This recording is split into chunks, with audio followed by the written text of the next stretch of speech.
Ya, terima kasih masih bersama Q&A dan kali ini kita akan masuk ke box selanjutnya Bapak. Pilih box nomor berapa? 9. Ketok palu.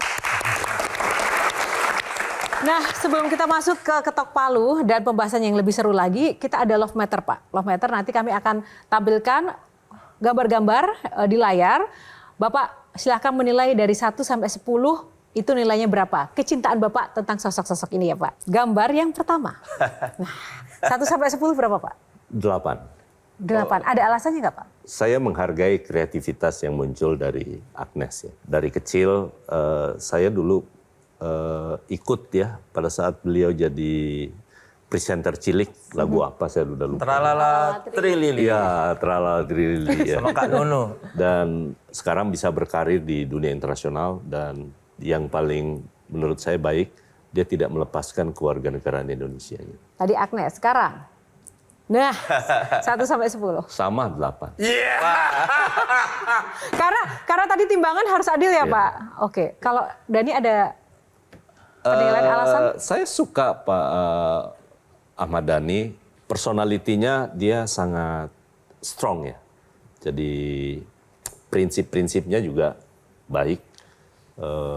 Dan itu harus kita hargai. Yang ketiga, Armand Maulana. Ini sama lah, 8 juga. 8 juga. 8 juga. Buat saya semua orang yang berani berkreasi dan itu mampu memberi manfaat bagi masyarakat dan itu bisa dinikmati, itu patut untuk kita beri penghargaan. Oke, yang selanjutnya. Kalau Piyu Padi, Pak? Buat saya pokoknya sama lah ya, semua buat anak. 8. Ya, sama. Mbak Tejo kenapa kok tertawa ketika semuanya 8, Pak? Kelihatan beban sebagai pejabatnya kelihatan banget gitu. Mas Tejo, itu kan Iya. mempraktekkan prinsip seimbang. Setimbang apa seimbang? Setimbang. Itu seimbang apa setimbang tuh kalau Ya, Oh, seimbang. seimbang dan setimbang. seimbang lah. dan setimbang semua dikasih 8. Yang terakhir. Nah, ini gimana, Pak? Seimbang apa Ya. setimbang? Iya. 1 sampai 10, Pak. Sama 8 juga. Oh, 8. Kenapa? Kok berarti Saya setara kagum. dengan para musisi ya, Pak ya?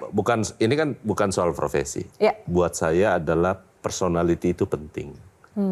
Jadi di samping personality, tapi juga apakah itu pernah memberi, saya harus jujur, terhadap kontribusi terhadap keilmuan salah satunya ke Prof. Yusril.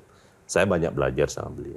Saya penasaran kalau perasaan seorang lawyer ketika membela kasus, apa yang Bapak pertimbangkan gitu? Kasus mana yang perlu dibela, kasus mana yang tidak perlu dibela ketika Bapak jadi advokat? Saya pertama kali jadi advokat itu kalau nggak salah ya tahun 93 atau 94 ya.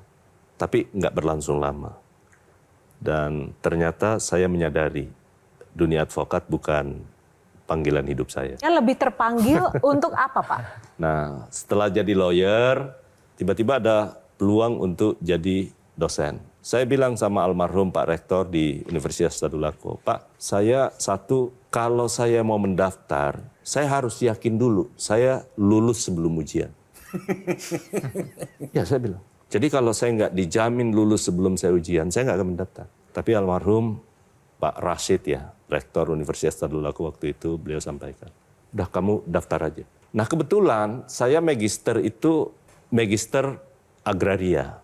Di mana ya pada saat diumumkan bahwa yang akan diterima itu adalah magister agraria, saya udah yakin, berarti saya lulus.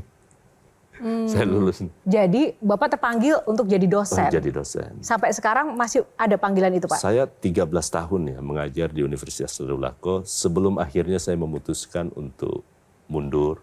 Tenaga pengajar saya nikmati.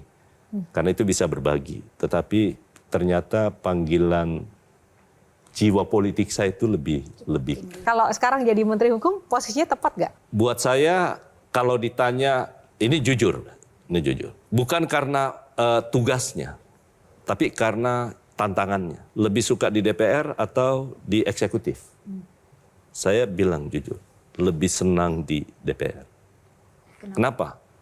Karena di DPR itu kemampuan kita untuk bernegosiasi terhadap sesuatu yang berbeda dan itu bisa kita melahirkan sebuah kesepakatan. Dan itu yang saya nikmati selama 9 tahun. Terlepas dari apapun produknya ya. Tapi itu seninya bernegosiasi, itu dapatnya ada di parlemen. Kalau jadi Menteri Hukum itu berarti sebuah titah atau Bapak juga memilih saat itu, Pak? Saya nggak pernah sama sekali bermimpi jadi menteri. Nggak pernah. Mimpi aja nggak pernah. Dan satu hal yang saya yakinkan kepada Mbak Tejo dan teman-teman semua. Sekalipun saya minta jabatan nggak pernah. Kekuatan untuk bisa berada di titik-titik tertinggi ini apa, Pak? Satu, soal trust. Bahwa kalau saya dikasih amanah oleh siapapun, saya pasti nggak akan pernah langgar. Yang kedua, kalau disuruh melakukan sesuatu pengkhianatan untuk tugas tertentu, saya mendingan mundur. Jelajahi cara baru mendapatkan informasi. Download Metro TV Extend sekarang.